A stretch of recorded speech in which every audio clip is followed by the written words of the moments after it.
No, I feel good. I've got my tea. I've got my fucked up weird brain. I think we're okay. Okay.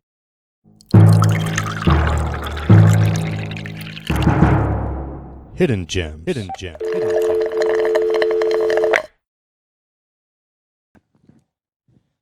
Hey everybody, Vince here from the Gallatin Underground. We're doing another episode of the Hidden Gems today, featuring Jake Williams as Great Gray. Wait a minute, Great Gray as Jake Williams. Haha, yeah. Haha. It's kind of interchangeable, that's for sure. Oh. Cool. So tell us about your project, Great Gray. Well, it's funny because it kind of at least has begun as a solo project. I've been at it since 2008. But at first I was called the Electric Poet for the first 4 years, changed that to Electric Rainbow for the second 4 years. And then in 2017, I went by my own name. And then I recently changed it to Great Gray because I've always wanted to be Great Gray. I got the domain name and the rights to Great Gray earlier this year. So I was like, heck yeah, finally, it's time. So with the name confusion out of the way, it's really right now it's just kind of a one-man band thing where I try a different genre every album. Not just for musical expression, but kind of just for fun, just kind of seeing where things go, almost like a coping mechanism to a certain, especially this year, to a certain degree. But hopefully, tentatively, going to turn it into a full band. At least that's the goal. But when that will happen and to what extent, at the moment, I really don't know. But it's been a fun ride. It's been a long ride too. It's been kind of building up skills. Every album I try to top myself every album. And I'm just hoping that I'm to some degree achieving that, but to keep it very simple, yeah, that's kind of what Great Gray is. Yeah, just a combination of all the influences and things I love. So would you say that Great Gray is really just an expression of yourself in the maximum form? I would say that to an extent, that's definitely what it is. Expression of myself, but also just to have fun, and I love to entertain, first and foremost, and I want to do that in a way where I can express myself, obviously, but then I also can get people into maybe kinds of music that they didn't originally think they would like or have ever been exposed to. Maybe for some people, I've had people come to me and say, I'm not a rock and roller. You could tell their age already, but they're like, but I don't mind this. And I'm like, see, I want to get more people into the less populated forms of music, especially in the local sense. Because we've got a nice tight knit, decently sized scene here for punk, metal, hard rock, all the weird stuff.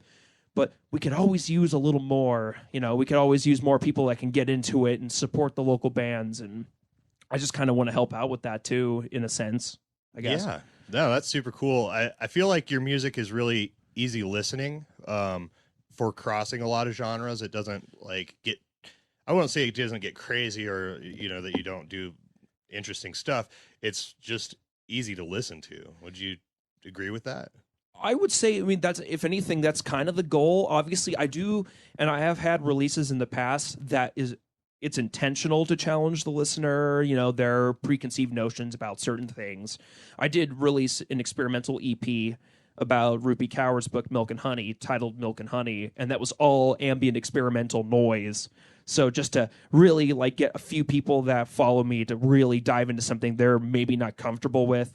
I've done the heavy metal thing as well, especially on this last record. I did an 11-minute Blackened Sludge song thrown in with a bunch of poppy hard rock just to see what people would think. And I do I'm not, honestly, I don't know about other people, but I'm not offended at all by saying that it's easy to listen to, because my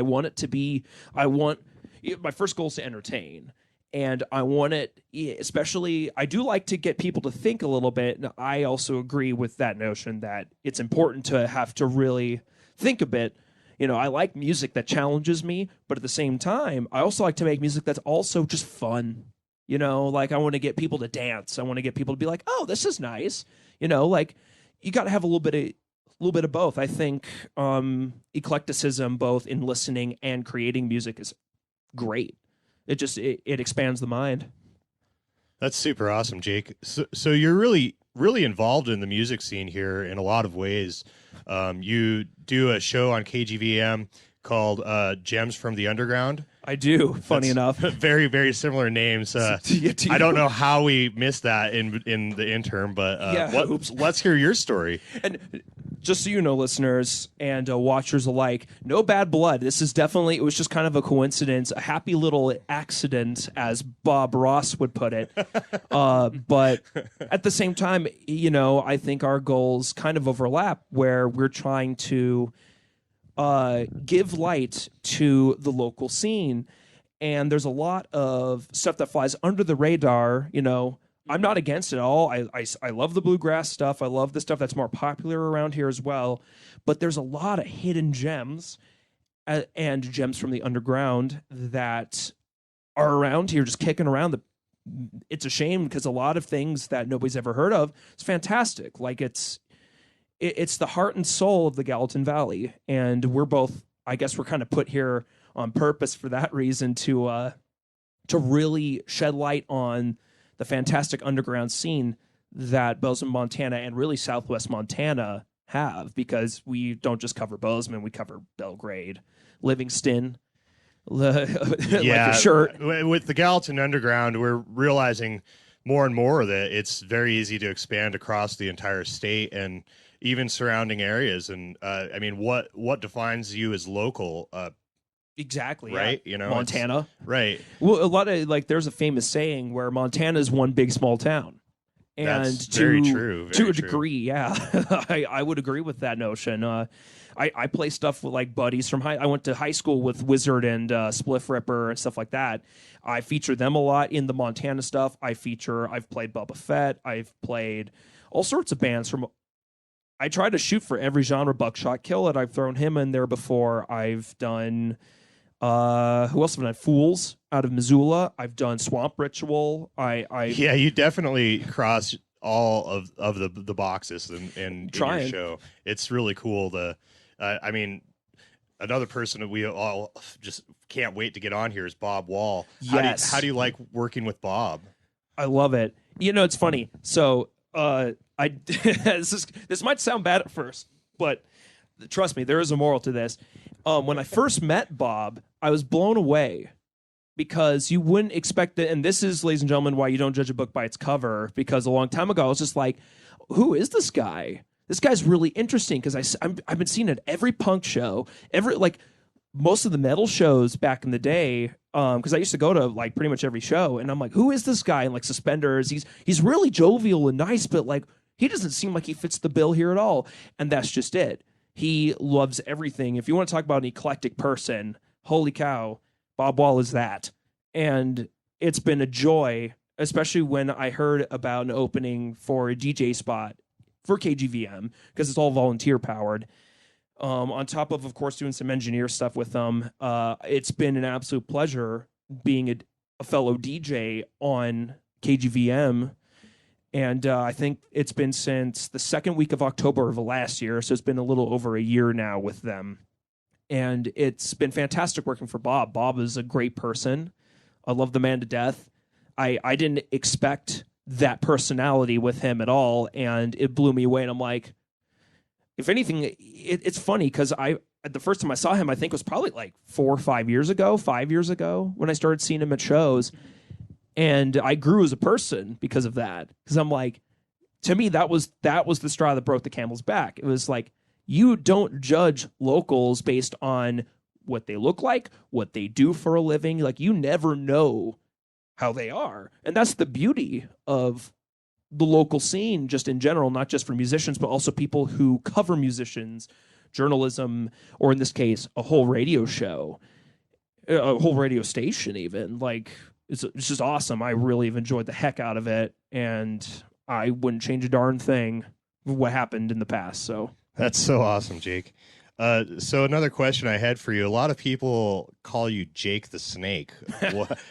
How did that come about? Here's another weird story for y'all. So it started, my old nickname, if we're going to dig deep here, my old nickname from elementary school was Jake the Pillow Snake, which sounds horrible. It sounds horrible. It's like an innuendo, but it's actually a Dr. Seuss reference. It was from... Okay, so which Dr. Seuss book is this? Because I've never seen it. Walk It in My Pocket. Yeah, that also legit. sounds like an innuendo. It does. Jake the Pillow Snake was literally a page. I'll show it to you later, but it's as goofy as hell, and it's funny. So I took that name because when I was thinking about a DJ, everyone's like, you should have like a DJ name or a moniker, something that people can remember you by. Because branding, of course, with radio, it is important to establish a persona or character to some degree. You don't have to be like hamming it up like the old days, but it is good to kind of establish a presence where people can latch on to me and like, oh, here's that weird guy and the weird stuff he plays, like, but it's memorable. Even if it's not necessarily a positive, they're not like, oh, I love that guy, or it's like, oh, this weirdo again. But it does establish a name recognition basis with the listeners. And I came up with Jake the Snake as kind of like an offshoot of my old nickname from way long ago. And I just thought it was funny. It came off the tongue easy, and it sounded silly with like like my accent. I used to make fun of, because I've kind of changed the sound of my voice for the radio show over the time. I've been being more myself. But when I started, I was making fun of Bob Dylan. I talked like this a little bit, like, I just kind of make it hammy and weird, because that's what Bozeman is at its core. It's weird and different. And it's just like, you might as well just follow suit, right? A little bit. Since we're talking about the local scene. Yeah, so that's kind of where Jake the Snake came from. It just comes off the tongue. People are always like, "Oh, Jake the Snake Roberts," but it's just like, well, yes, I do love how silly wrestling is. Because it's just big buff actors. It's like beautiful, like insane acting. So there is a slight bit of that also thrown in as kind of a joke. Because my sister, I'm not a wrestling fan, but my sister's a big wrestling fan. So I thought that'd be kind of funny to throw in as well. So that's where Jake the Snake came from, was a weird mix of my past and just kind of making fun of the WWE a little bit. But that's pretty funny. Yeah. So you mentioned that you like to be weird and eclectic. You've also played in a lot of weird eclectic projects. Would you like to talk about any of those other projects at all? Sure. Well, in terms of Bozeman, after I moved to Bozeman, because I'm from Kalispell originally, and I never really did anything big other than my solo stuff in Kalispell, except for I did do like a garage project called Frozen Alive with a guitar player, and I was the keyboard player. But that didn't go anywhere from middle school. After high school, when I moved here, I joined a band I helped start a band called Julie Syrup. And that was, I would like to say, 2014. We threw together a demo that winter, and then we had Pure Gold Filth, right? That was that record. Oh my God, I'm glad you remember that. That record. I don't know if I'll get in trouble for this, but the name Pure Gold Filth. I don't know if you know that the emails that President Waded Cruzado, who sends out emails for the school for students, she sends things called Your Pure Gold, and it is uplifting an employee of the school. And the joke was that, it's great being an employee and being like, oh, that's awesome. Like, I'm glad they got the recognition they deserve. But I heard everywhere, students are like, who cares? We're the students. Who gives a shit? That kind of thing. And so that was kind of a play on that. It was kind of a joke. Obviously, there was no malice towards it at all. We just thought it was just we're like, oh, I like that. That comes out that rolls off the tongue easy. It's kind of memorable. On top of the art, if you remember what the art was. Oh yeah, so that was a highly political album. Very political album. Very controversial album. We released it purposely right before the election in 2016. So. Right. You guys featured a song, Fuck Trump. Yes. Yeah, we did. We unveiled that song, fun fact, at the burning down Bozeman benefit at the filling station. So what's your favorite verse out of Fuck Trump? My favorite verse? Ooh. They're very fast and quick, but from the what I remember from the lyrics, because this is like 5 years ago, just about.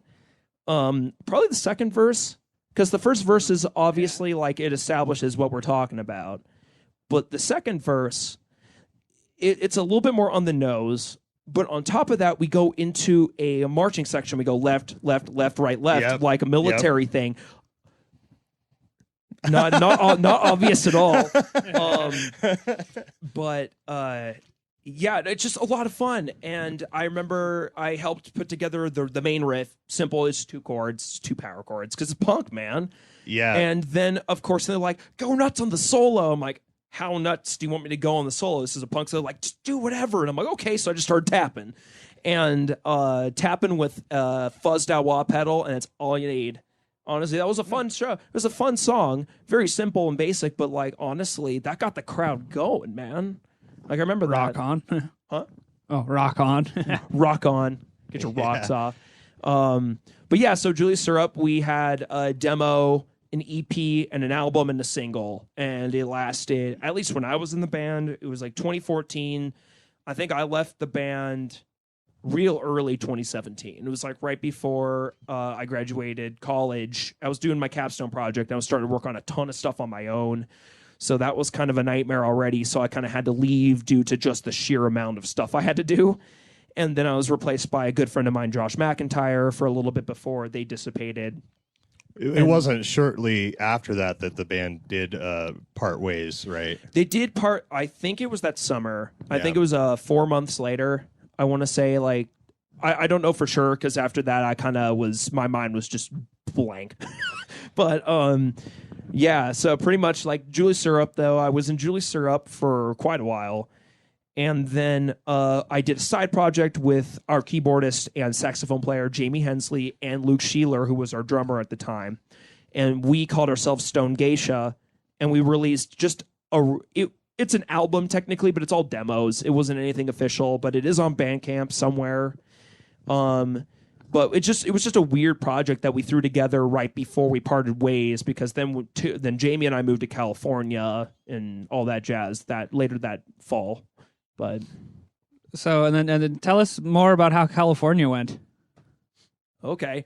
Well, after Stone Geisha, I went to California to try to make it as a sound engineer. I tried to break into a market. I won't name any names, so I don't know the legality of this part, but I did have an interview with a well-known engineer. I will say when I walked in to do the big talk with this guy in North Hollywood, he was working on the Pitch Perfect. I think it was Pitch Perfect 2 or 3, because he scored all of those. He's worked with Beyonce, a bunch of stuff. It looked like an abandoned building when I went in. But like they have 3 rows of locked doors that they unlock with a button. And you walk in, you go from it looks abandoned, you go inside and it's like $100 million of just stuff.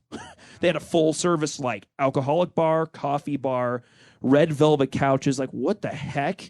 Like this is so weird coming from just small town Montana to a place where, of course, there's a ton. I don't even remember how many millions of people live in LA.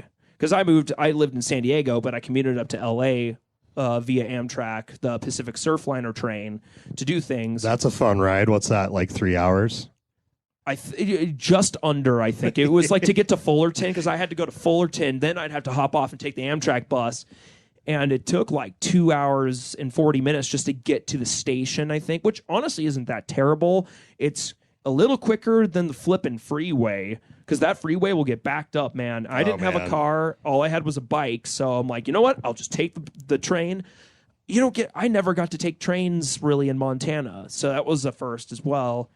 But it also, funny enough, all these experiences over there kind of struggling, not getting the job I wanted, and ended up being a butcher for 2.5 years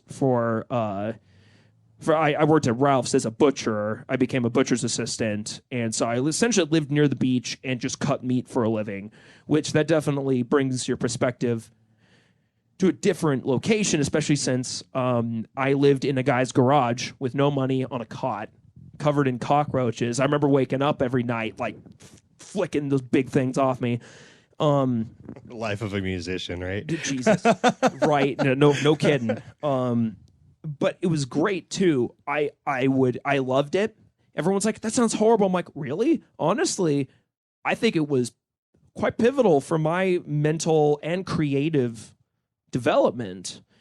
Because after that, I wrote Out of the Woods. And so here's a little tip for you guys. If you're curious about it, Out of the Woods was an album in 2018, the middle of all this California stuff. The art was done by a local artist, Anna J. Stone, who I went to elementary and high school with, and college as well. She's awesome. Great artist, also great musician, but she did the artwork for it. And Out of the Woods is only on Bandcamp. For some reason, my distributor won't let me, like DistroKid won't let me do anything with it anywhere else except for Bandcamp. So you can't stream it. But that album, to put it in context, that album was about moving somewhere else and just having culture shock, really. But at the same time, at that point in my life, that was the best thing I've written, in my opinion, at least. I was like, oh, wow, I feel like I've made strides just as a person. That really got me. That was the final growing up point, I think, to kind of, I'm like, you know what? I think I know what I'm about. I think I know what I want to do now. I want to get the heck out of here and back to Montana because my priorities were different. And of course, only a couple of years, anyone can change. Like, people change way quicker than people think. And I think that was the last final little push I needed to really start getting serious about life, about work, about career path, changing ways. Because I decided, I think I want to get into something a little bit more nitty gritty than just a sound engineer, because it's awesome and it's a great career path. But for me, I don't know if it was for me, at least out in that context, in that environment, because it's like a rat race out there.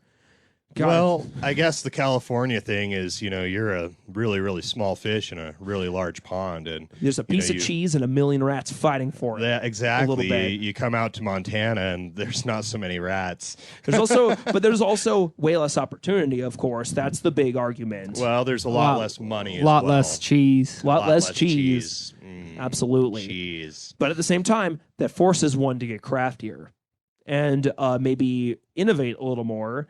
And I also like that because there is a big do-it-yourself spirit out here.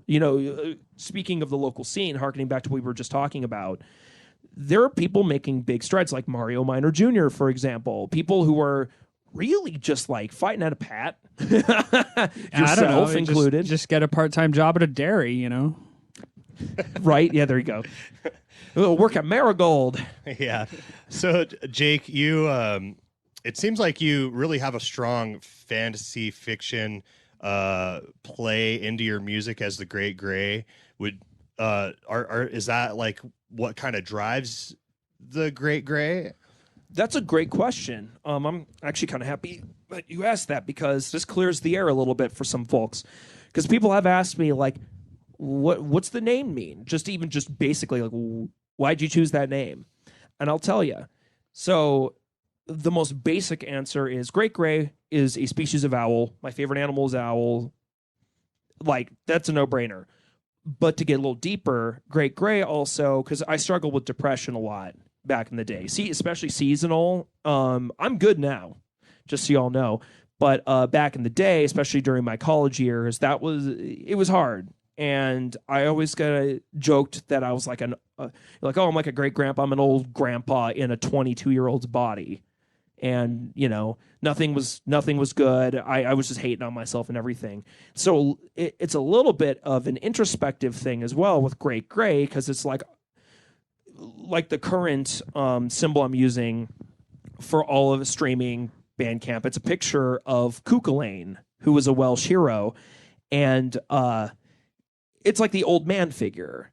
And it's kind of one of those things where, I guess to put it simply, because my brain's just always going, oh, thank you. Going around in circles, it's also kind of saying, like, you've gone through a bit, you were in a dark place, but now you've come out. It's kind of like Gandalf the Grey turned to Gandalf the White.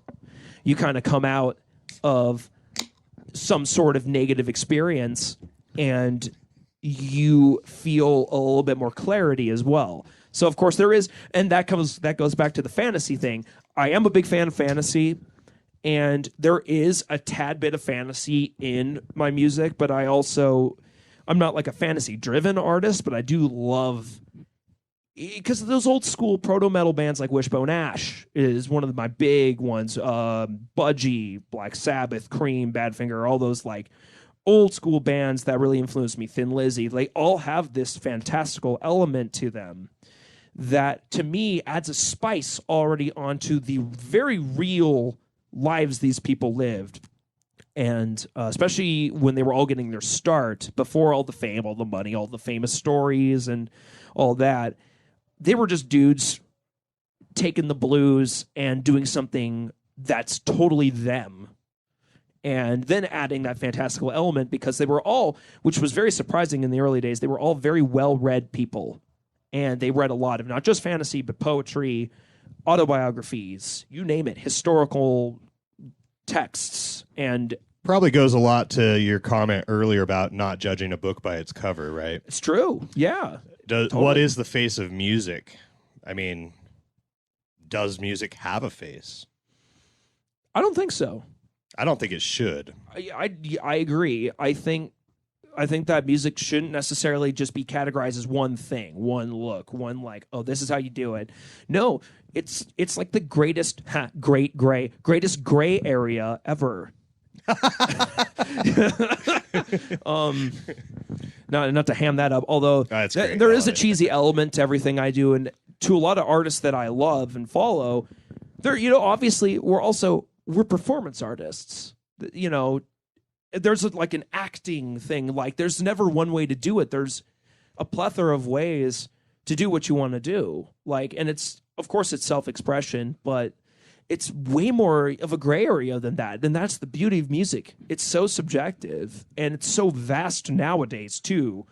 Everyone thought that it was super vast and already crazy saturated back in the day. Looking at it in the lens of the end of 2020, holy cow, there's just about anything you can imagine out there. And if it isn't, well, that's up for you to create then. And that's the beauty of it. Well, how do you feel about people that say that music is dead and that because of all of the oversaturation and because of the ease of buying music equipment, or producers especially get this rap a lot? That's a pun. Right. Yeah, exactly. But good but one. really, like, people that use like chaos pads and synths and stuff like that to make the majority of their music. A lot of people I know, even friends of mine, would say that that's cheating. How do you feel about that? So this, and of course, this has been a hotly debated topic for the last 20, 30 years, of course, with the club scene emerging out of the 80s, going into the 90s, to where that's more so kind of what we're experiencing now. I don't think it's bad.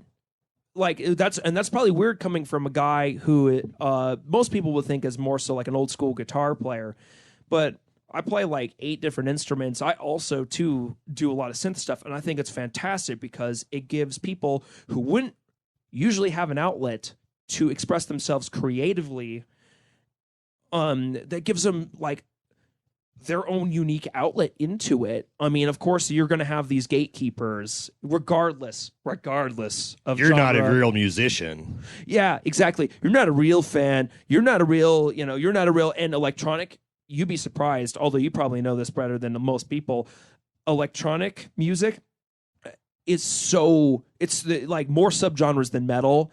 Holy crap, they have some gatekeepers as well. Like every musical style does, all around the world. You name it. There are purists out there, but there's also purists who are not very kind to outsiders or people that are trying to get into it. But to me, I say, screw that. Like, it's supposed to be inclusive, not exclusive.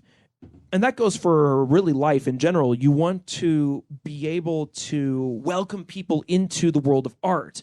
I don't want to scare people away. Art is important. If you get rid of art, that, like, people go insane. And then that, now to get off the tangent and go back to the main point though, um, let them have keyboards and chaos pads and stuff like that. There's styles of music that I would have never dreamt of that came out of that world as well. And it's awesome and weird to listen to. Obviously, with the cream, there comes the crap, but that's for every genre. And I'm not excluding any genre here. There's bad rock, bad metal, bad jazz. But again, it's all subjective. So what's bad to you, or what trash for you would be, it could be a treasure for someone else. And so I guess in conclusion to this question, I don't think there's anything wrong with it. Matter of fact, I encourage, regardless of expression and skill level, like, you got to get into it. I started using nothing but GarageBand and a keyboard and a crappy $100 guitar and like something similar to a Chaos Pad. Old Yamaha keyboard is mostly electronic stuff. I've done when I did film scores, I scored electronic film completely with nothing but that stuff, kind of Carpenter-esque. And I think it's awesome. There's greatness to be had anywhere in the spectrum of music. Hopefully that answered your question. I know there was a no, no, that's great. That's way more than I was expecting. You've been great to interview so far, and oh, thank you. It's been a pleasure being here. Very interesting points, and yeah, I guess I've always look at it a different way. I've kind of bounced around genres, and I've made some electronic music, and I've done my own thing for years, and so it's always interesting hearing other people's perspectives and how they view it. You know. The saying, "Oh, the cream always floats to the top," but how does the cream float to the top if nobody ever hears it? Exactly, and also, that's what, to get back to our very first point, or one of our first earlier points during this session here, where that's why I love community radio so much. People who dig up the underground stuff, the cream that maybe didn't get a chance to float to the top on its own, or maybe they need a little bit of help, and there's nothing wrong with that. Matter of fact, that's why I love local radio stations like up in it's not around anymore, sadly, rest in peace, but Whitefish Community Radio, what I listened to back when I was young, that was another great example of taking local bands that would never get to see the light of day, because some people just can't stand the fact that it's not bluegrass or whatever their favorite genre is. I'm not calling anyone out here either, but that's why I think shows like yours, Pat's show, In the Music Box, of course my show, and plenty of other friends who have great shows, they bring up the cream, the good stuff. We're like, hey, you missed something. And then people are like, oh, wow, I missed something. It's like, well, there you go. Other than that, there's not much else I can say to that, except for that's why there's such a beauty with local community radio, because that really brings great stuff to the forefront that wouldn't get a chance otherwise. And that's why you don't judge a book by its cover, because when you do that, you might miss out on something that you didn't think you would like. But then you do, and you're like, holy cow, I'm glad I pushed aside my preconceived notions and gave this a try, because that also helps you grow as a person, I think. Yeah, I'd agree with that, Jake. I mean, here at Gallatin Underground, we really strive to promote all musicians, artists in any form. We primarily focus on bands and, the producer type like yourself.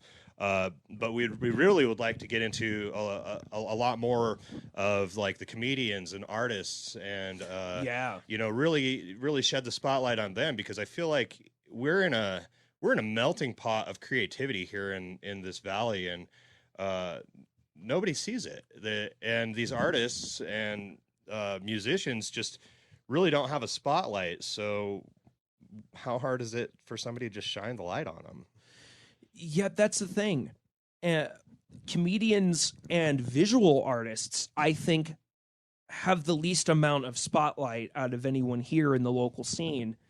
And that's a tougher market to push, of course. But at the same time, they do deserve a shot as well.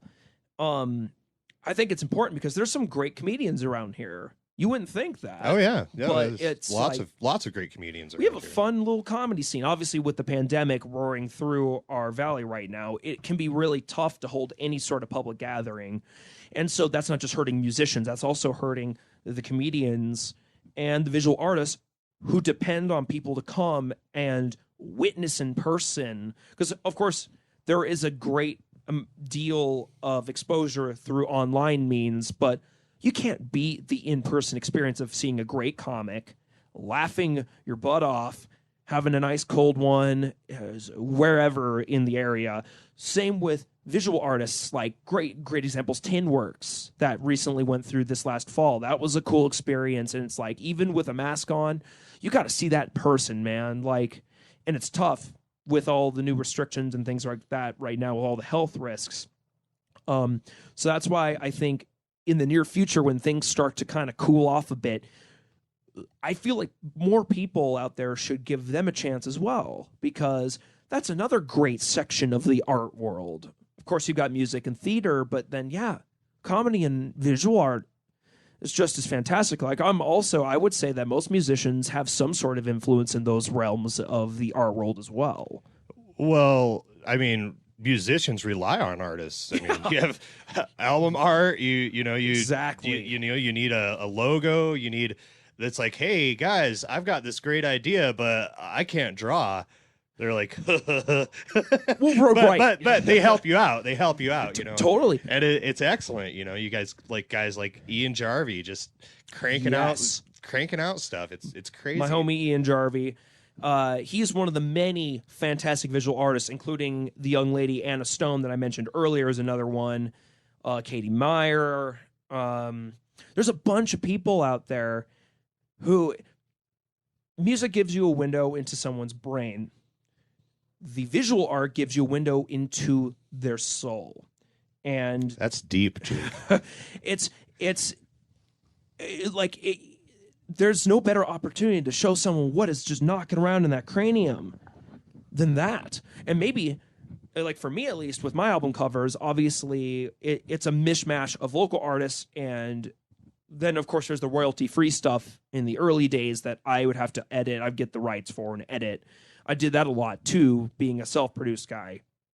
But that helps so much, especially if you have concepts that you really want to push to the forefront of your style, what you're trying to convey, the messages, whatnot, even just the feeling. Dude, art is just so essential. That's pivotal for that. So if the visual artist dies, so does the audio artist. That's an interesting way of looking at that, Jake. I never really thought about it that way. So maybe I'm wrong. Prove me wrong, but I don't know. That's how I viewed it, at least. But so, who's helped you along the way? Who would you like to give a shout out to, or thank yous, and anything like that? Ooh. Well, of course, if we're talking just positive influence in my life, obviously my family and friends. Without their encouragement of what I do, because you could have parents, and I know plenty of people who have parents where they're like, "Oh, you're a musician, sigh," that kind of thing. It's like, "Oh, great, he's going to school for music technology." No, my parents encouraged my creativity. And so I got to, first and foremost, give my love and thanks to my parents, my uncle for introducing me to music, because I think my uncle on my mom's side, he was a musician too. He was in the Seattle scene in the 90s. He knows, he was friends with Pearl Jam and a bunch of other guys. And he was in that kind of weird artsy grunge scene. He showed me, he was the first one to be like, "Hey, here's my bass. I think it would be really rad if you also played some music. I think it would be good for you." And I'm like, "Okay, I'll try it." And through trial and error, that was kind of the push I needed. On top of that, my grandfather was in barbershop in the 50s and 60s. He was also an actor. So, of course, he's like, "Oh, well, regardless of how you express yourself on the stage, you must." It just helps. It makes you feel whole. It fills that hole in your soul that would otherwise be empty, like a void. So my grandfather also was a good push for that. And, of course, the other big proponent, I think, was I didn't really have any guitar teachers. I just kind of had to teach myself for the most part. I did have piano lessons with a lady named Nina Robart, but Andre Floyd, who was in a band called Moody Guana. He's a regular at the Top Hat now in Missoula. He moved to Missoula not too long ago. He was the first one who I got to jam with. And ever since then, man, like, I think those influences really pushed me to be who I wanted to be and not lose that goal of just having fun, self-expression, and also entertaining people because it's fun. Like, I'm kind of a weird, timid person when Really? Well, it's funny because like when I'm performing, it's a totally different mindset. It's like a switch. Like for me, it's like if it weren't for this, like a stage or something like that, if I'm not going up there to play guitar, I'm just kind of a weird wallflower. At least back in the day, I was. But if you gave me a guitar, like, oh, get up there and jam. Oh yeah, then it's like a totally different, weird other half of my personality comes out. But I don't know. You got a lot of weird sides of your personality, but we like them all. Oh, thank you. I think it just builds character. But so, Jake, we're gonna wrap this show up here. But what if you could give one piece of advice to a starting musician or artist? What would that be? Oh, practice, practice, practice. Now, I'm not saying practice makes perfect, but of course it helps. You practice and you get yourself out there in a live setting.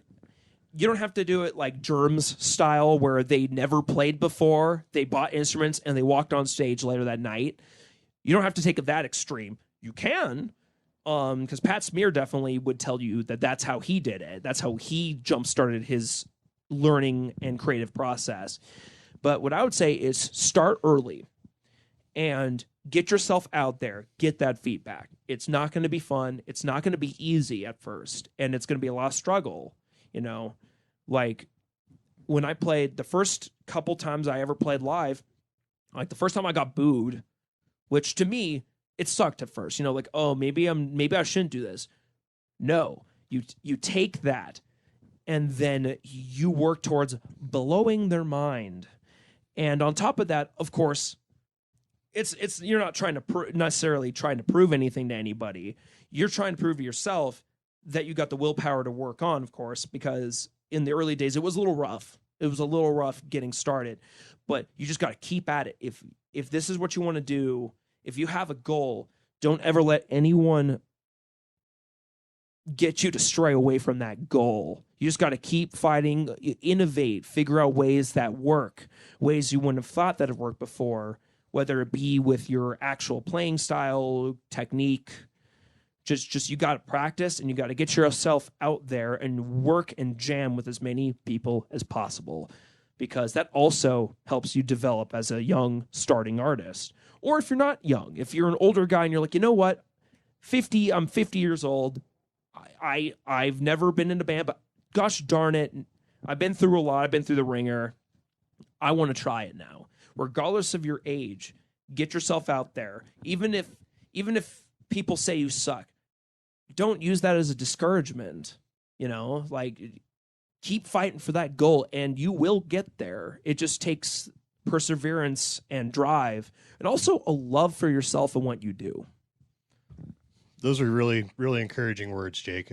Thank you. Thank you for coming out to the show today. Thank you for really having appreciate me. It was it. a pleasure. This has been super awesome. For you got artists out there, musicians, Hidden Gems is a section just for musicians who don't perform live. If you're a visual artist, if you're a comedian, hit us up. We'll get you on the show. We'll do an interview with you and show the world who you are, because that's what the Gallatin Underground's all about. So stay safe out there, guys, and know your scene. Roll outro. Whoa.